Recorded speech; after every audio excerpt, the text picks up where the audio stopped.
nazismo não perseguiu só judeus. O Holocausto e a especificidade dele aconteceu com os judeus. Câmaras de gás, 1,5 milhão de mortos de crianças e tudo mais. É o que o Museu do Holocausto em Jerusalém fala, da especificidade dessa perseguição com os judeus. Mas o nazismo perseguiu negros, perseguiu ciganos, perseguiu deficientes, perseguiu gays, homossexuais.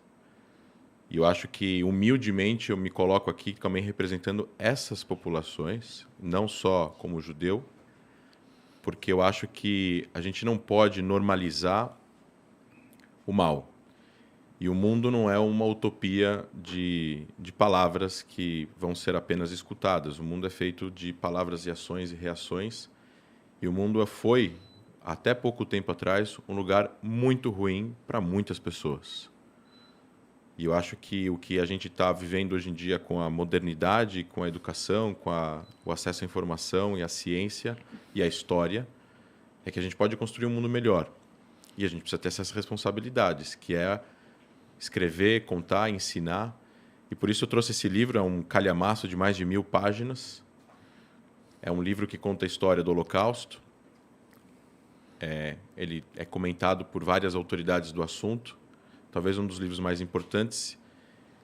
É um livro para vocês. É um livro para os ouvintes, para os espectadores, se quiserem comprar, está em português. Mas é um livro que acho que abre essa conversa. Tá. Cara, eu imagino que você tenha visto lá o trecho do que aconteceu e tudo mais. O que você tem para falar sobre aquilo? Eu vou, para falar sobre isso, fazer uma breve leitura de um comentário. Tá. Na verdade, de um comentário não. Na verdade, tem um texto que chama O Paradoxo da Intolerância, que ele aparece na obra A Sociedade Aberta e Seus Inimigos, do livro do Karl Popper.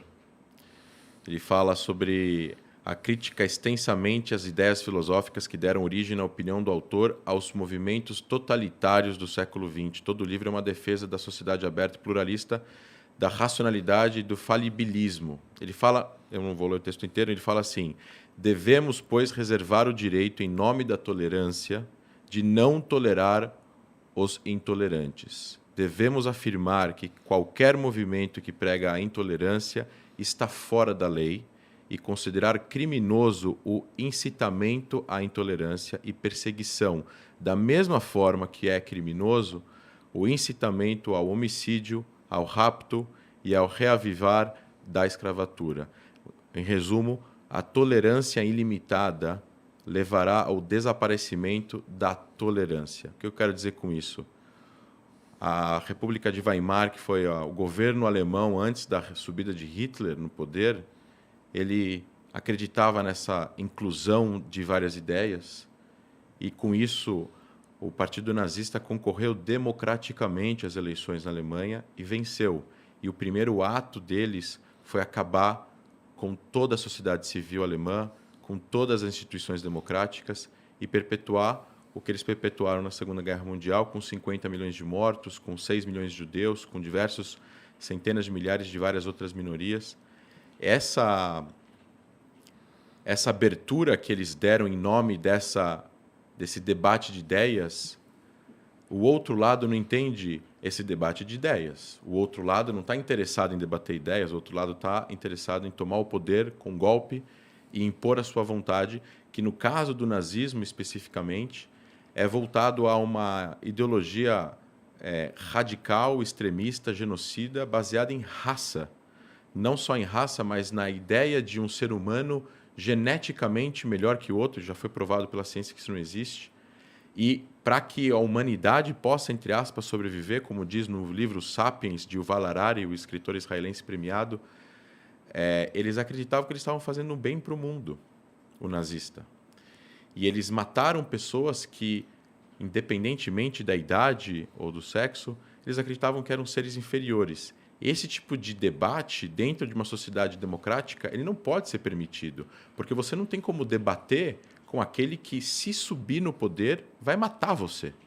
Isso está fora do campo democrático das ideias. É como você colocar um partido que é uma organização criminosa, como o PCC, ou você colocar, ou como a gente imaginar agora, grupos terroristas concorrendo a eleições nos países que eles estão se alojando no Oriente Médio. Isso é ruim para a sociedade, é ruim para a humanidade e ruim para o futuro do mundo.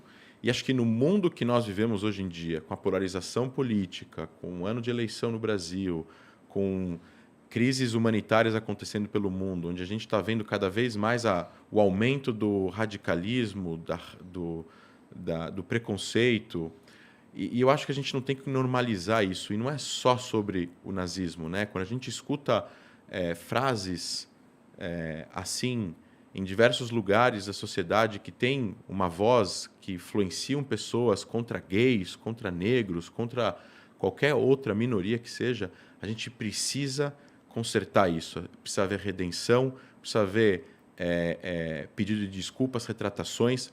As devidas instâncias jurídicas têm que fazer o trabalho deles, não é o meu caso aqui como historiador, e a gente precisa ensinar as pessoas, os mais jovens, as crianças. Isso não é legítimo, não se pode normalizar a esse tipo de conduta, porque a conduta de vamos trazer para o debate político no Brasil, por exemplo, como foi mencionado, um partido nazista, isso não faz parte do debate democrático. Existem partidos de extrema esquerda no Brasil, existem partidos que, eventualmente, são extremamente criticados pelas suas posições, mas acredito eu que se um partido, seja ele qual for, colocar nos seus protocolos, nos seus estatutos, que eles prezam pela destruição de uma minoria, pela morte de uma minoria, pelo genocídio de uma minoria, eles não vão ter autorização do Tribunal Superior Eleitoral para concorrer a eleições.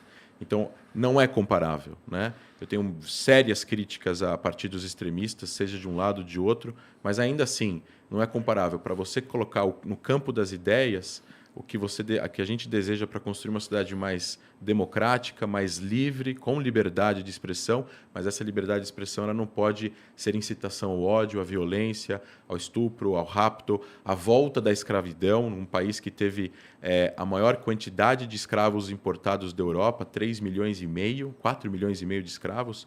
É mais do que todos os países da América juntos, mais que todos os países da América juntos. O Brasil importou 4,5 milhões de escravos e é o país que mais tempo teve escravidão e que foi o último a abolir a escravidão. A gente não pode normalizar com isso. A gente precisa educar as pessoas, combater esse tipo de o discurso que tenta normalizar. Não é ok, vamos trazer isso para o debate. Não, isso não é ok, não faz parte do debate. O debate, se a gente abre o debate, como ele falou no final, se a gente abre o debate ilimitado para a tolerância, a gente acaba com a tolerância, a gente acaba com a coexistência, a gente acaba fazendo com que essas pessoas intolerantes possam vir a dominar o poder, e aí a gente vai acabar com a liberdade total que as pessoas têm.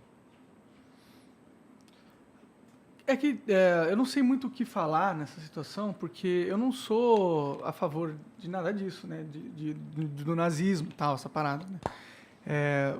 E eu peço desculpa, porque do jeito que eu falei lá, dá pra entender essa porra, né? Então eu não sei muito o que falar. Eu sempre tratei todo mundo muito bem, eu nunca fui de nenhum grupo que tenha qualquer associação a esse tipo de coisa, então